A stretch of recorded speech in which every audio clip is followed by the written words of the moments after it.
I hate summer. We're going through a heat wave this week.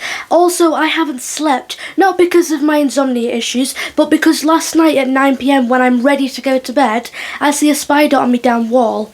And this spider is apparently Houdini, because within 5 seconds, it managed to go from one wall to the other without being seen. The spider that I saw last night, no. Absolutely not. It's the type of spider where you don't just leave your room, you don't just leave your house. No, you move to a different country. It just walked into my room like the bitch was paying rent. No. My birthday is this month. Spider season is this month. That puts a huge downer on things and my anxiety is through the roof. Besides that, I hope you're having a lovely day.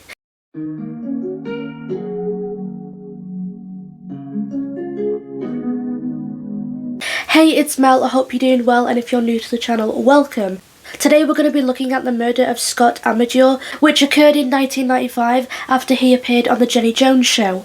This case is known as the Jenny Jones murder.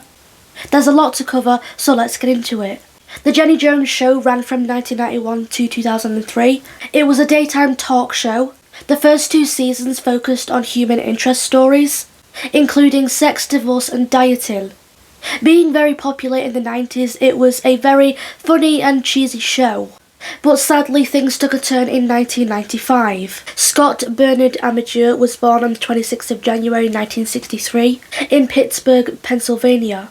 He was a 32-year-old gay man who works as a bartender. He served in the army and was a talk show junkie. On the 6th of March 1995 in Chicago, Illinois, Scott appeared on the Jenny Jones show. The episode titled Revealing Same-Sex Secret Crush was never officially aired, but I'm sure you can find clips of it on YouTube. Scott admitted to being the secret admirer of 24-year-old straight man Jonathan Schmitz, who lived near him in Lake Orion, Michigan. Jonathan, out of curiosity, appeared on the show because he wanted to know who had a crush on him. He was never told before the show that his crush could potentially be a man. He thought it was a girl. During the show, Scott was encouraged by the audience and Jenny to reveal his fantasies about Jonathan, which included a story about whipped cream. Moments later, Jonathan was brought on stage. The 2 men shared an awkward hug. They both sat down, laughed a little bit, and Jonathan said, quote, "I'm definitely heterosexual," end quote. Scott was initially introduced to Jonathan by a friend, Donna Riley, who was also present during the episode. Jonathan didn't seem angry or disturbed by what he was told.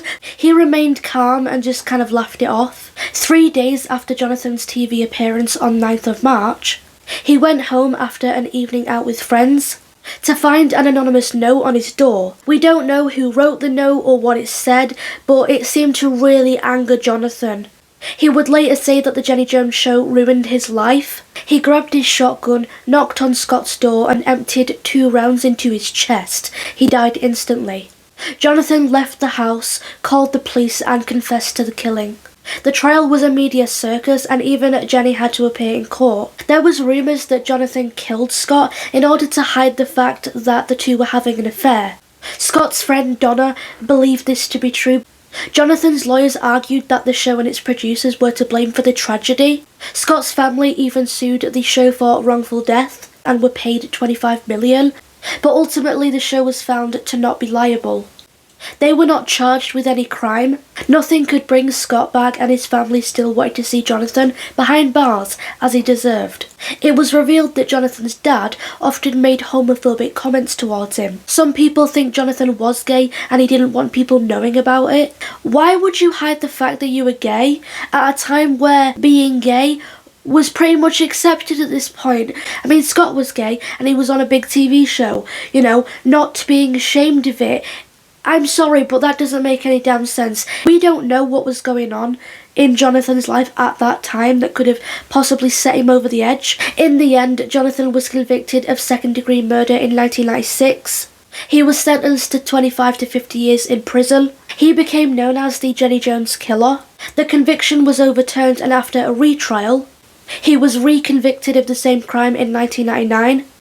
He was released in 2017 on parole and has been in the public ever since. He lives with his parents and stays out of the public eye. He is now age 53 or 54, I believe. He spent 22 years behind bars.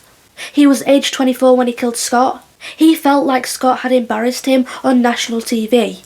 After the murder, the Jenny Jones show continued but was eventually cancelled due to poor ratings. The show's final episode was on the 21st of May 2003. That's all for today. That was the case of the Jenny Jones murder, also known as the murder of Scott Amedure. Please leave a comment below what your thoughts are on this case. As always, thanks for watching. Take care. Bye.